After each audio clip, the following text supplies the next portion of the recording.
Hi everybody, welcome to Some of Farm. So we do some of this and some of that.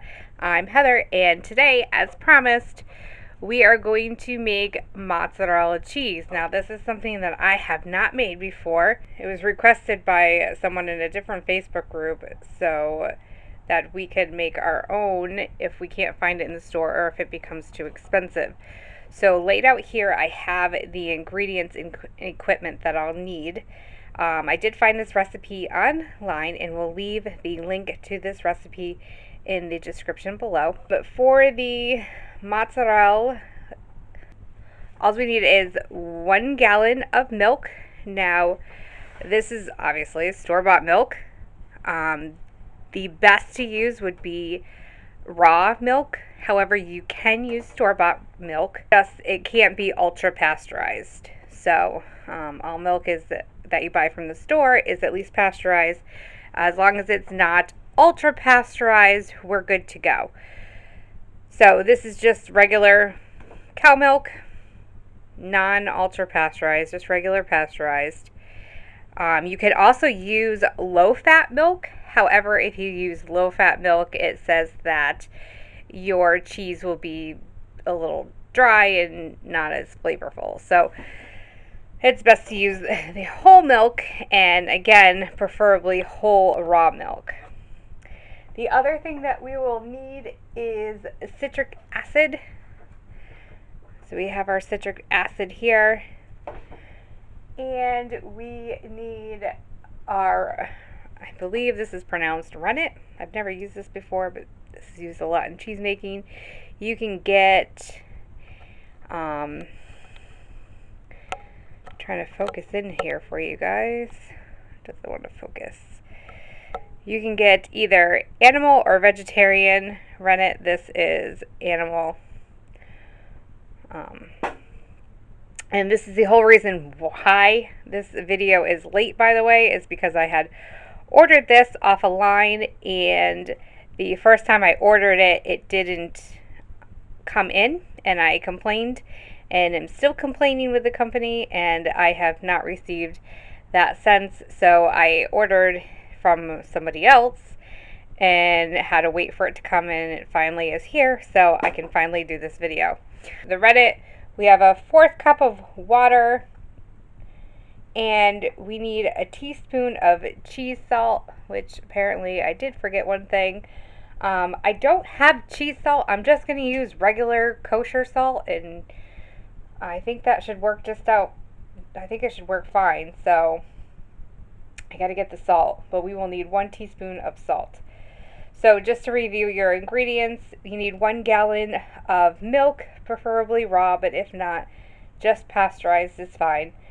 1½ teaspoons of citric acid, 1/4 of the rennet tablet or the liquid. I have the liquid. And 1 teaspoon of cheese salt, and you can adjust it to your own taste. For equipment, we need a thermometer, which I have here. This is a meat thermometer. I don't know what happened to my candy thermometer, so we're going to use this, and again, it should work the same. Obviously, we have our measuring spoons, and we need a knife to cut the curds. I'm going to use this cake decorating knife, and I think it should be fine. It just needs to be a nice long knife to get all the way down there. We need a large bowl and a colander, strainer, whatever you want to call this, and a spoon or a ladle to stir the curds. Now this is supposed to be a recipe for beginners, which I am totally a noob at this, so hopefully this will work. So they made a note here too that your area should be completely clean and sterile. So I have already re-washed my countertop, or this stainless steel table here, and the stove, and the equipment that I'm going to be using. So the first thing that we need to do is to prepare the rennet. And please correct me if I'm not pronouncing that wrong. Again, this is my first rodeo, so R-E-N-N-E-T, rennet is how I would pronounce it. So we need to dissolve a 1/4 teaspoon of the liquid rennet into 1/4 of cool non-chlorinated water. This is water from my sink. We don't have chlorine in our water, so we are fine. Okay, so here is 1/4 teaspoon of rennet and 1/4 cup of water. We're just going to give that a little stir, and we're just going to leave it there to set aside for later. Always when you think you have everything ready, you don't. So apparently we need 1 cup of water, because in this 1 cup of water we are going to dissolve 1.5 teaspoons of the citric acid. So here is our half. And here is 1. So 1.5. Stir that around to dissolve it. Alright, that looks pretty dissolved to me. Okay, now we're pouring our cold milk into our pot. Hopefully this holds a gallon of milk.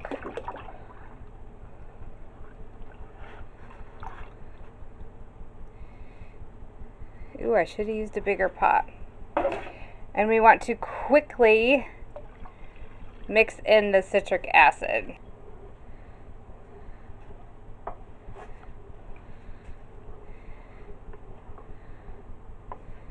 So the reason we want to do it quickly, it says because it'll bring the milk to the proper acidity to stretch well later. So now we're going to heat the milk. I turned it on, the burner's going. And we want to heat the milk slowly to 90 degrees in Fahrenheit. High is probably a no-go. Let's turn this down lower. All right. And the closer that we get to 90 degrees, which I'm going to stop stirring in a minute. All right, there we go. The closer we get to 90 degrees, it's going to start to curdle. And that's how we know we're going to get to 90 degrees, also by taking its temperature. So it doesn't say how long this process is going to take. So I will check back with you when we get closer. So we're not at 90 yet. So we're getting there. But I hope you can see. You see the bumps going? It is starting to actually curdle. So the directions so far we're doing correctly, because it's almost at 90. We're kind of getting to 85 here, so 5 degrees away from 90, and it is actually starting to curdle. So we're doing good. The directions say don't say anything about stirring it, so I haven't been. I'm assuming that's why it's on low, so we don't burn the bottom. So I hope that part is coming out correctly, because it doesn't say to stir, so I'm anxiously not. But we shall be back soon, because it is about 90. So we are at 90 degrees, and we are going to take this off the burner. Now, move it over here. We're going to take out our thermometer and my little thingamajig here. I love these things. They're a little spoon rest thing. To stir in our rennet that we had put aside. So let's give that a little stir. Ooh, look at those curds.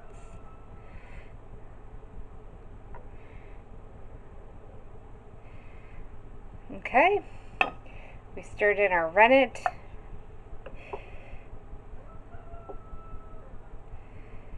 I'm going to make sure we go all the way to the bottom.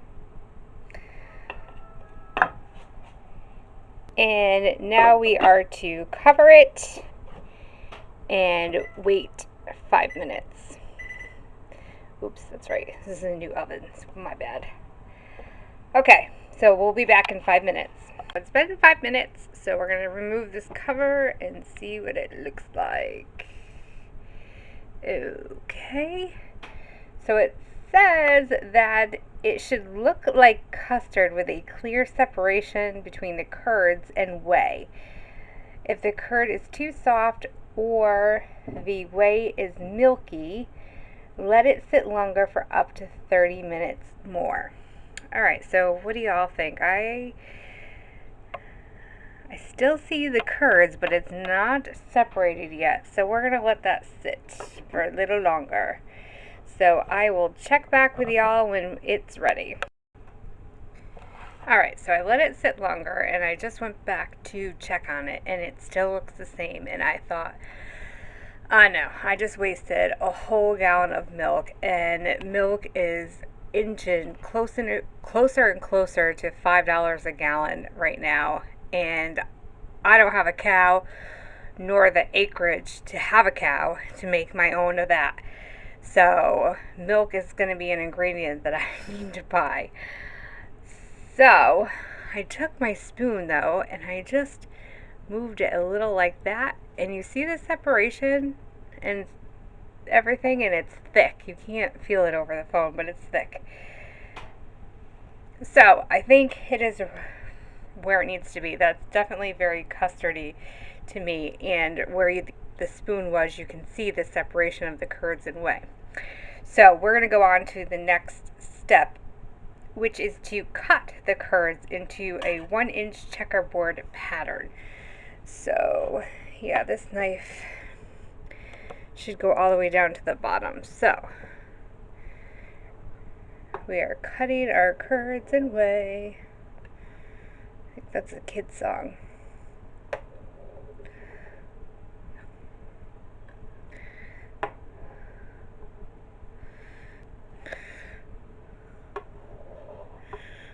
Alright, that is so cool. Okay, now what we need to do is we need to place it back on the stove and heat it to 105 degrees in Fahrenheit. Turn her on.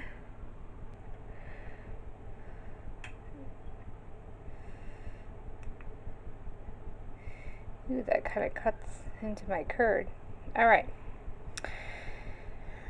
Okay, when she gets to 105 degrees Fahrenheit, we'll come back. So, temperature's not ready yet.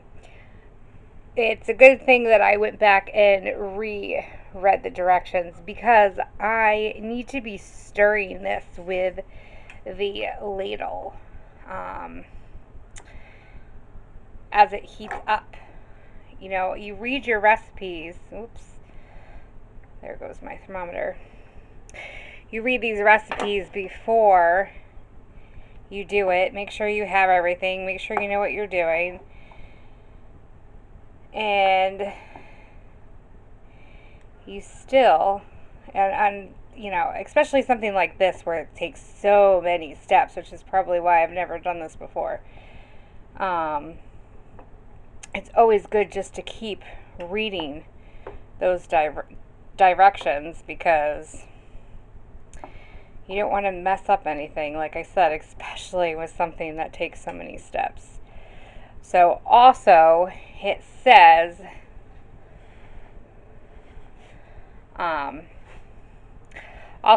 with this too, that if you are not going to be stretching your cheese, which we'll get to that soon, that you want to make sure that you heat this up to 110 degrees Fahrenheit if you're going to be doing the water bath way of stretching it.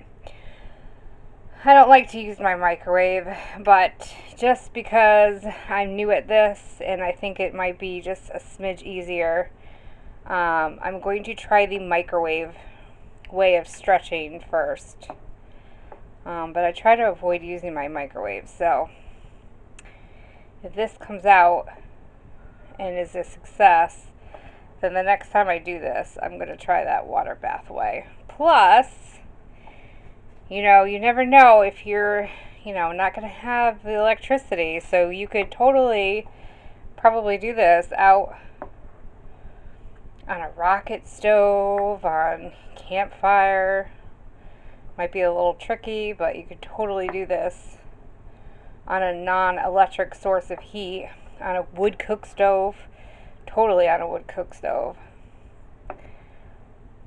Um, so it's always good to know, you know, you need a backup for your backup. So, alright, when this comes to 105, then I'll come back. Alright, so we are at 105, so we want to turn off our heat and take it away from the heat source. And it says that we want to continue stirring slowly for 2 to 5 minutes. More time will make firmer cheese. So I am going to go ahead here and stir for, at least I like firmer cheese, so at least a good another 5 minutes, maybe a smidge longer. And I do have to say that I'm a little nervous that it looks so separated. Either way, I mean, it's definitely going to be cheese. So we'll see how this comes out. Hopefully this makes mozzarella cheese, but either way, it's going to make some kind of cheese. I could at least add it to a salad or something. But, alright, so hopefully this comes together, and we'll check back in a good 5 minutes. Alright, so it's been a good 5 minutes, and I've moved the pot over to my stainless table. And now I need to scoop all of the curds into the colander strainer, whatever you want to call it.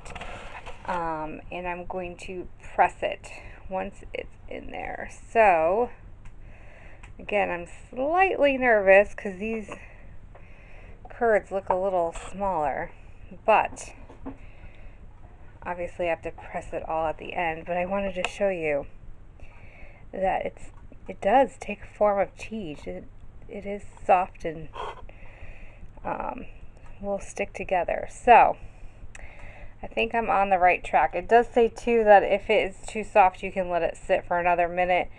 And it's probably been about that since I transferred everything up here and got the camera going again. So, I'm going to continue to separate my curds and whey. And I will.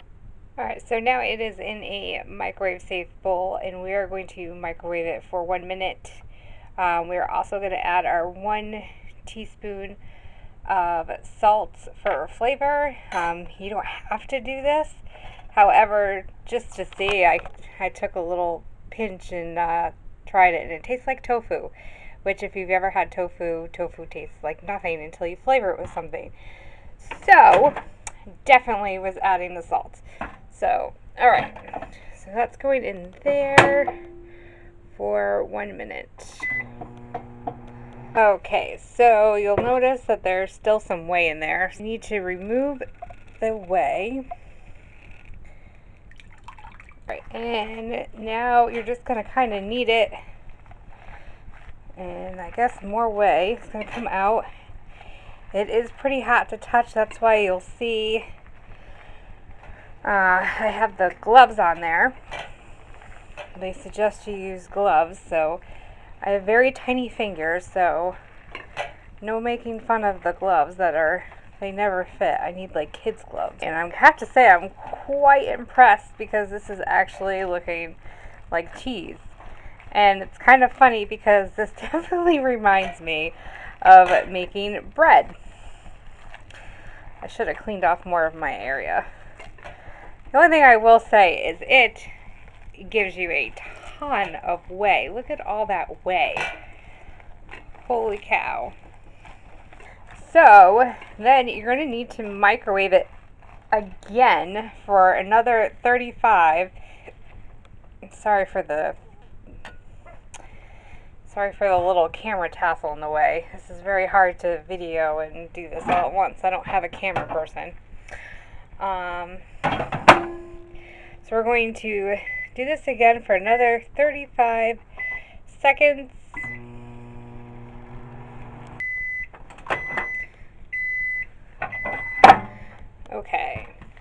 And again, we're just going to repeat the process and try to get as much of that whey out of there. So at this point, ooh, that's hot. I'm actually going to, ouch, ouch, ouch, that's hot. I'm going to turn the camera off so that I can properly do this. And just so you know, I'm going to do this one more time at 35 seconds, and then she should be good to go. But look at that. Isn't that cool? Whoa. I'm so excited. This actually looks like mozzarella cheese. Alright, I'm going to do this one more time. I'll be back. So this is our last knead, and it is super hot, even like too hot for these gloves, just about. Woo! But it says like to stretch it, everything like taffy. Wow, that's hot. Definitely do not have kids do this part. Woo, that is hot. But actually a lot of fun. It says to knead it as you would bread dough. And if you needed to microwave it again, you could, but you want it to look shiny, which I hope you can see that on the camera, but it's definitely all plasticky and shiny. And I'm a little confused because it said to add the salt before, but now it's saying to add salt near the finish. I think there should be enough salt in it. I don't know. Let's do a little taste test.